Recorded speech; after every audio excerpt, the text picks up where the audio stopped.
नमस्कार, मैं डॉक्टर शरद सिंह लेखिका हूँ, साहित्यकार हूँ, कवयित्री हूँ, स्तंभकार हूँ, उपन्यासकार हूँ। लेकिन मैं आज अपने साहित्य की चर्चा नहीं कर रही हूँ, बल्कि एक ऐसी कवयित्री की चर्चा कर रही हूँ जिन्होंने अपनी ओजपूर्ण रचना से पूरे साहित्य जगत को एक अनमोल काव्य कृति दी है। जी हाँ, मैं चर्चा कर रही हूँ सुभद्रा कुमारी चौहान जी की। सुभद्रा कुमारी चौहान जी का जन्म 16 अगस्त 1904 को हुआ था। वे राष्ट्रीय चेतना की सजग कवयित्री थी। उन्होंने स्वतंत्रता संग्राम में भी भाग लिया और कई बार जेल गई।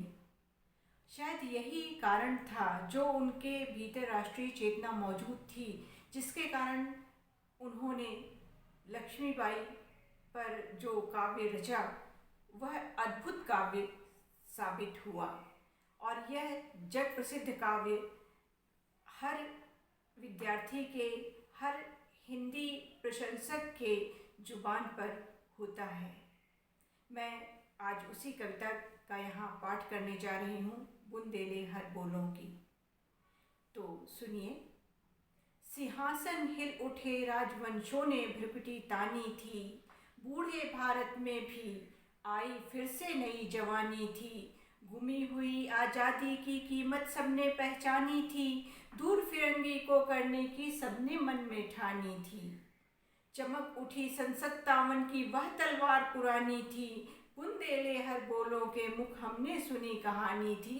खूब लड़ी मर्दानी वो तो झांसी वाली रानी थी।